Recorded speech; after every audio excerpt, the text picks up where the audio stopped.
El fútbol. Acabamos de ganarle a Venezuela y a Bolivia. El Perú de nuevo tiene posibilidades de clasificar. Pero, ¿habrá esperanza en que clasifiquemos?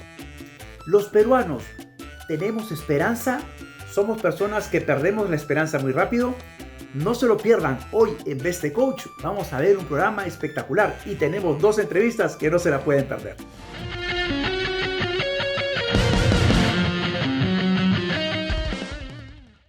Hola, ¿cómo están amigos?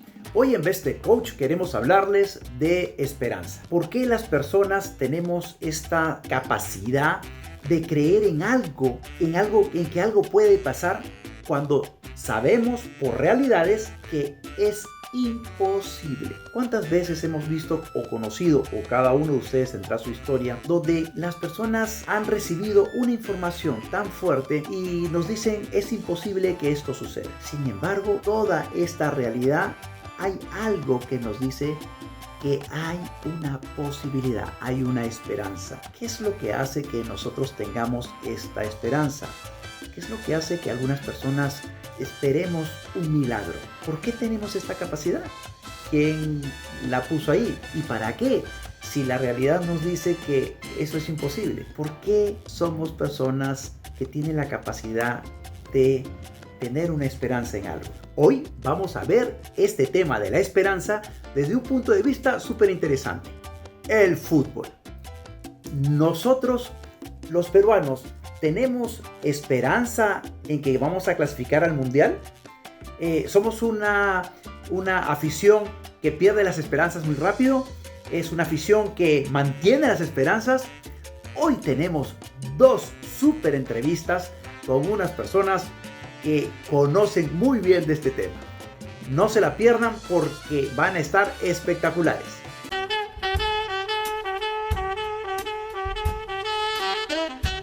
Hola amigos de Best Coach, hoy tenemos a Eddie Fleischmann. Pues no tengo por qué presentarlo, es una persona súper conocida y me da mucho gusto y muy honrado de que Eddie esté en nuestro programa el día de hoy. Eddie, muchísimo gusto y muchas gracias por estar con nosotros. Por favor, Rafael, al contrario, un placer para mí y gracias por tu generosa presentación. Bueno, pues hoy tenemos que hablar sobre el tema de la esperanza. Tú, con toda la experiencia, Eddie, ¿cómo has visto, cómo ves a nuestra sociedad? ¿Cómo ves nuestra sociedad peruana respecto a este concepto de somos una sociedad que tiene esperanza rápidamente o que pierde la esperanza rápidamente? Creo que tenemos de los dos, dependiendo de qué hablemos. A ver. El fútbol tiene una particularidad. Yo lo llamo el reino de lo impredecible. Si nosotros buscamos en la historia del fútbol, vamos a encontrar de todo. Nosotros somos una sociedad que en determinados casos, y creo que esto no es característica solo del Perú, yo creo que en general el fútbol como actividad en el mundo entero le permite a la gente y a las sociedades y a las aficiones albergar ilusión siempre, salvo que la cosa esté ya demasiado cuesta arriba, demasiado definida, en que ya no hay vuelta atrás. Creo que el fútbol, como pocas cosas, te ofrece eso. Cuando uno dice el fútbol y la vida otorgan revanchas, yo creo que el fútbol lo muestra con mucho más nitidez. Y entonces la gente, creo que más allá, perdóname para terminar la idea, Sí. más allá de el momento de desazón que puede estar viviendo, siempre alberga en algún lugar de su ser la ilusión de que esa realidad pueda cambiar. Antes de clasificar a Rusia, por ejemplo, cuando comenzó el proceso clasificatorio, pues las personas, muchísimas personas no albergaban ninguna posibilidad, Yo no tenían entre ninguna ellos. esperanza. Mira. Yo entre ellos dedicándome a esto. ¿Qué cambia? ¿Por qué? ¿En qué momento un peruano o el público peruano, la afición peruana, cambia esta falta de esperanza en una esperanza? Porque hasta el partido con Colombia era pues una ilusión en todo caso, pero la esperanza, ¿qué crees que tiene que pasar para que el aficionado peruano cambie? ¿Por qué esta persona puede decir, no, ahora no, en tu caso específicamente. La percepción cambia cuando tú notas que empiezan a darse mejores rendimientos y algunos resultados, no a partir del azar, sino a partir del trabajo. Y como consecuencia de mejorar procesos. Entonces, yo lo que noté fue que con Ricardo Gareca se empezó mal, pero que en el camino se empezó a tomar decisiones y cuando vi que había una capacidad de reacción, que había rendimientos que mejoraban, que había una concepción diferente de lo que significa equipo con respecto a lo que siempre había sido en el fútbol peruano una suma de individualidades, empecé a creer. Porque yo soy de los que piensa que en una actividad, y más si se trata de un deporte colectivo, el funcionamiento de equipo te compensa la falta de figuras estelares. Sí, totalmente. Entonces, claro, mi percepción inicial era, sin figuras estelares, Perú no tiene opción. Pero cuando empecé a entender que Ricardo Gareca instalaba una idea de funcionamiento colectivo, empezaba a ser menos relevante la individualidad y empezaba a ser más relevante el funcionamiento colectivo, empecé a creer. Y yo lo empecé a percibir desde la llegada y los primeros mensajes de Ricardo Gareca. Yo creo que Ricardo Gareca ha tenido la virtud no de ser solamente un buen entrenador, sino de ser un líder muy importante. Y no solo para la selección peruana, yo te diría que con mensajes para toda la sociedad peruana. Sí. En alguna oportunidad, por ejemplo, en una conferencia de prensa, a Ricardo Gareca le cuestionaban su continuidad porque había problemas a nivel dirigencial, porque el presidente de aquel momento podía ir preso y porque iba a haber problemas a nivel administrativo. Y en algún momento Ricardo Gareca pierde un poco la paciencia, que le sucede pocas veces, pero dice, a ver, ¿de qué se trata esto? ¿De dejar el cargo? ¿De renunciar? Y dice, ¿cuál es el problema? ¿Cuál es el inconveniente de que haya problemas? ¿Dónde no hay problemas? Claro. Entonces empezó a acostumbrarnos a que las cosas no tienen que venir fáciles, a que en todas partes hay que afrontar inconvenientes. Estamos en una sociedad muy exigente con los demás, pero poco exigente con el individuo, con cada uno. Con cada uno. Es curioso que, y posiblemente sea naturaleza humana, no lo sé, posiblemente lo sepas tú mejor que yo, pero generalmente somos mejores consejeros para los demás que para nosotros mismos. Generalmente somos más crueles en criticarnos a nosotros mismos que en criticar a los demás. Entonces, claro, cuando alguien que está sometido a la actividad pública y al juicio público comete un error, carga montón. Carga montón, carga montón. Como si nadie se equivocara. Entonces, exactamente, impresionante. Pasamos de destruir a Cristian Cueva porque falló un penal en el Mundial o porque perdió una pelota que derivó en un gol de Bolivia, a idolatrarlo porque anotó un gol de una victoria. Y entonces sí, pues, no hay término medio, no hay una regulación, no hay una gradualidad en entender, oye, somos seres humanos, respondemos a la condición humana. Y la condición humana incluye el error, incluye la falla, incluye el tropiezo. Exactamente. Entonces, a veces le exigimos a jugadores nuestros que no cometan el error que cometió Roberto Baggio en la final del Mundial de Estados Unidos 94 o que cometió Michel Platini en unos cuartos de final contra Brasil en una definición por penales o que cometió Maradona en el Mundial de Italia 90. Esos errores que ellos cometieron no se los permitimos a los nuestros. Oye, Eddie, muchísimas gracias. Ya no tenemos más tiempo, lamentablemente. Creo que nos hemos pasado bastante, pero ha sido súper interesante. Muchísimas gracias por tu tiempo. La verdad que ha sido muy aleccionador lo que nos has comentado. No sé si tienes algunas palabras adicionales. Si me permites, Rafael, primero agradecerte por la invitación y dejarte con algo que yo utilizo a veces en algunas conferencias que dicto y donde traigo las historias del deporte al mundo de la organización y al mundo corporativo, porque creo que el deporte tiene una escuela de vida muy rica que puede trasladarse a cualquier ámbito de la sociedad. Y en este caso no te voy a mencionar a un deportista en particular, sino quiero comentarte algo que suelo preguntar.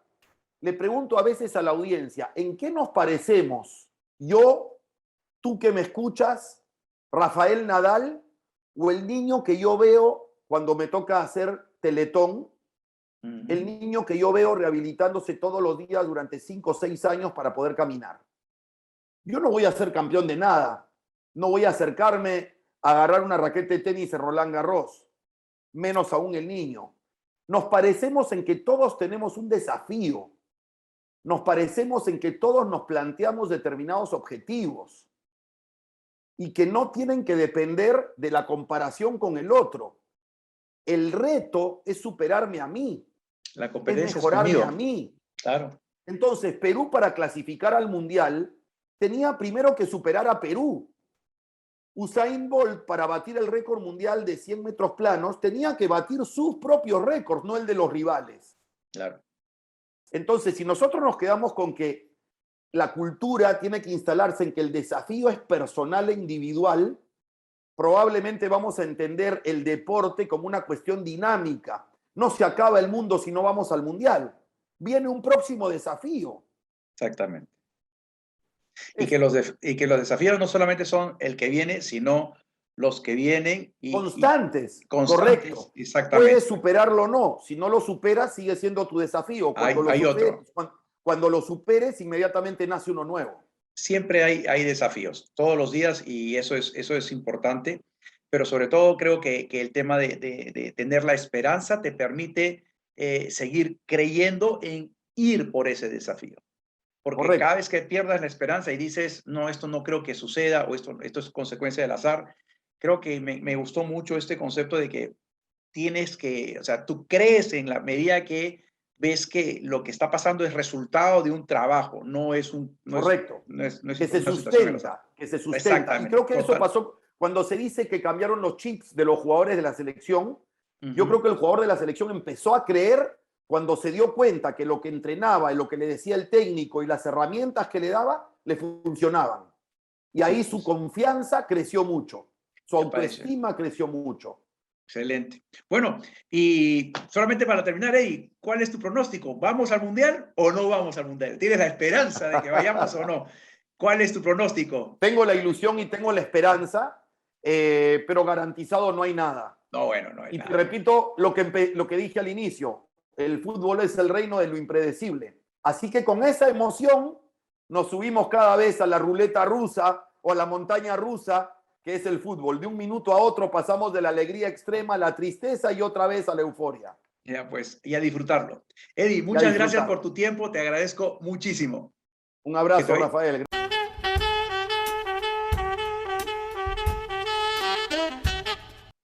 Hola, ¿cómo están? Bienvenidos, amigos, a otra entrevista de Best Coach. Hoy estamos con Jair Villanueva. Jair es uno de los fundadores y director de una de las barras más reconocidas de nuestro país, ¿no?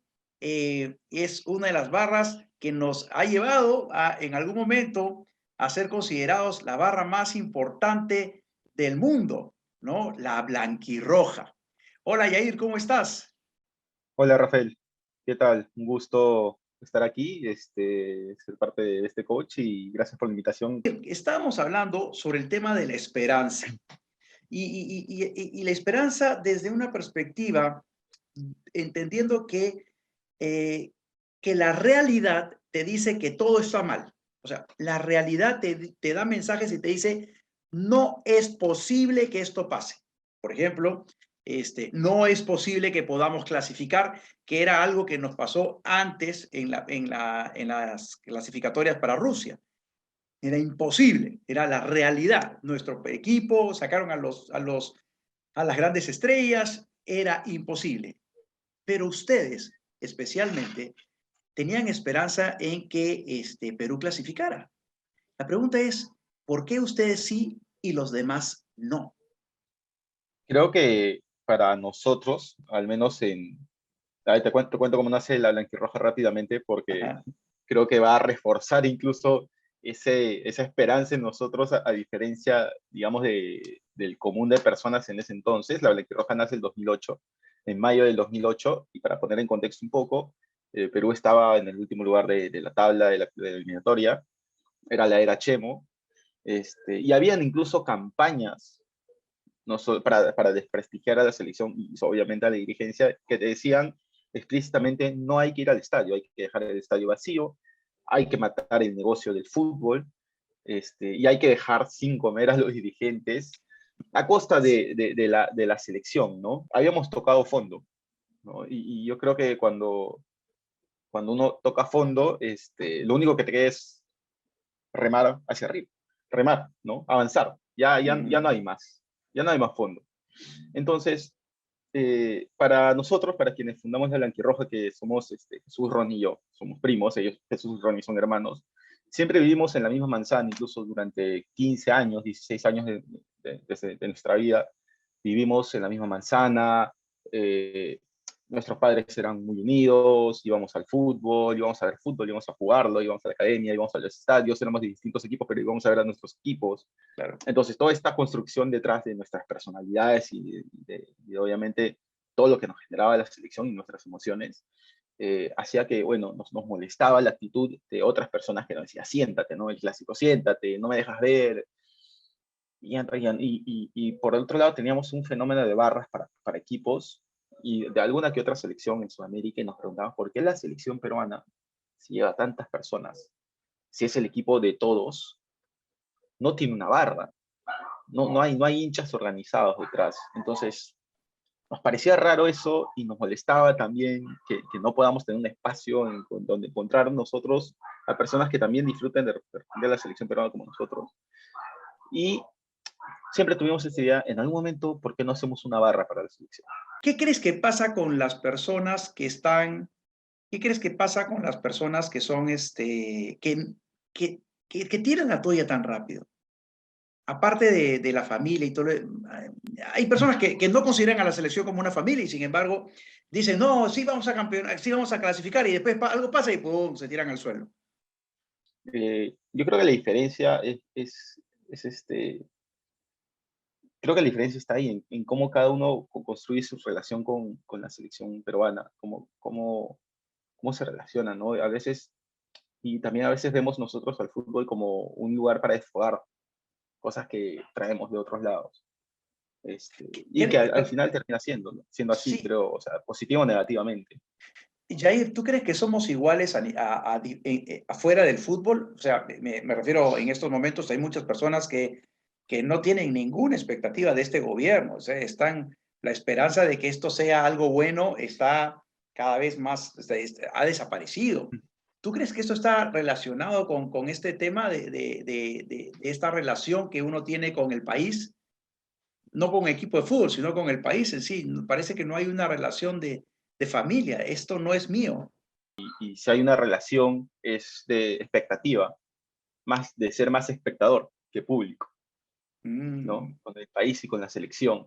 De ir y esperar que la selección te dé el resultado, o de esperar que el país te dé el resultado, ¿no? Que obviamente uno como ciudadano, en este caso, tiene derecho a exigirlo, porque al final son cargos públicos, pero también, ¿qué haces tú como ciudadano?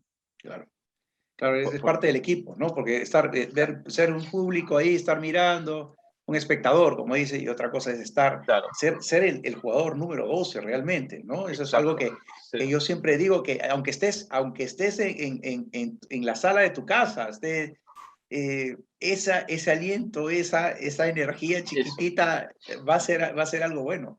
Sí, es algo que hay una frase cliché que es: el fútbol es como la vida, ¿no? Y es tal cual. Y a veces la vida también es como el fútbol. No sé, cuando, por ejemplo, a mí me encanta a veces agarrar referencias reales en las que nosotros de repente no vemos mensajes o algún trasfondo. Por ejemplo, cuando gana la selección, solemos decir ganamos. Sí. Cuando pierde la selección, perdieron. Perdió tal, falló tal, Ahí está, ¿no? sí, Cuando sí. gana la selección, ganamos.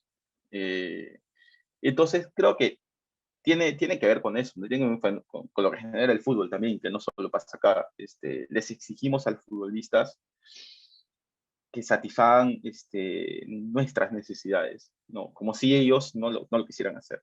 Entonces, hay una relación no siempre familiar, como te contaba, o no siempre de compromiso. Entonces, yo creo que de ahí parte la esperanza, al menos con la selección, ¿no? Compromiso. Sí, y fuera de la ilusión evidente que te puede generar un buen resultado, que la tabla se mueva de tal o cual manera, ¿no? Pero ¿por qué algunos sostienen su esperanza?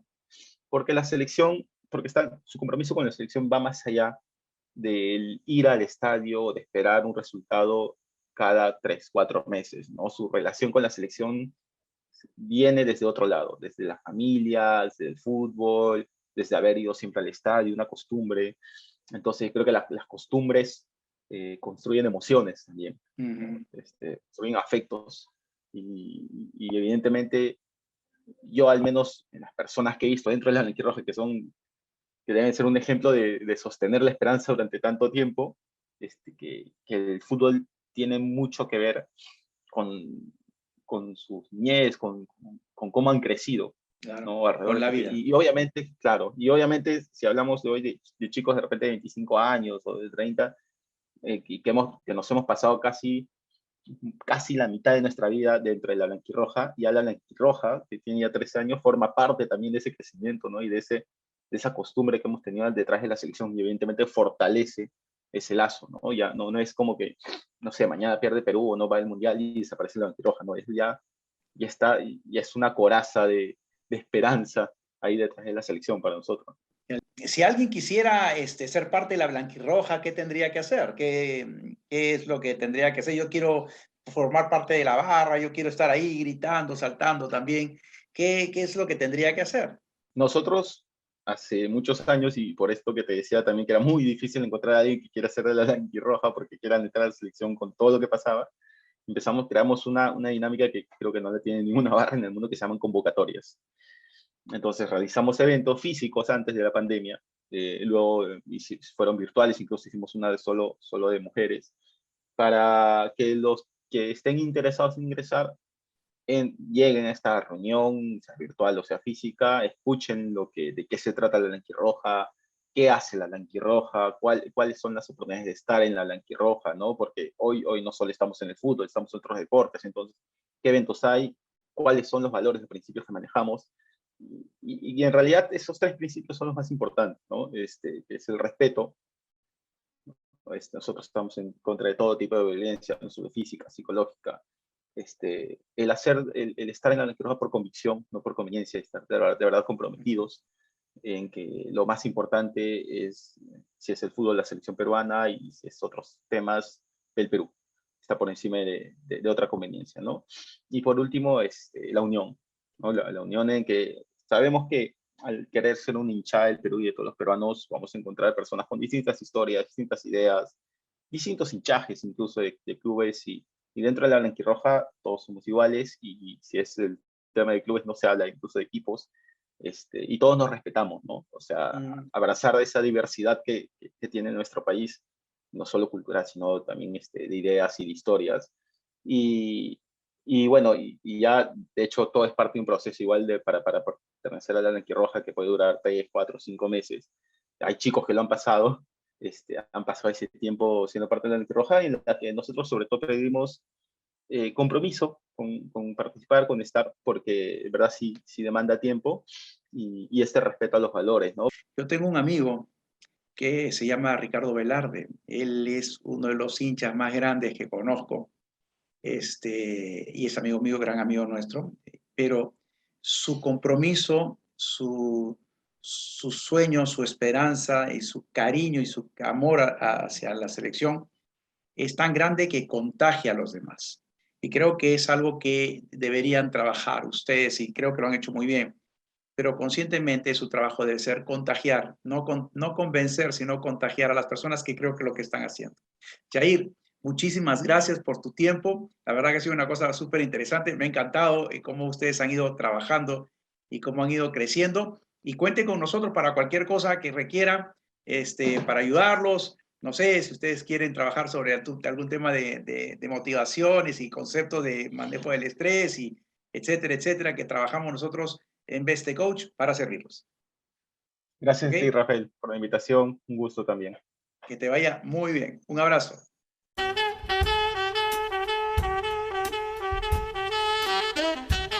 Espero que la hayan pasado muy bien. Nos vemos en 2 semanas para otro programa de Best Coach. Soy Rafael Pina y que les vaya muy bien. Chao.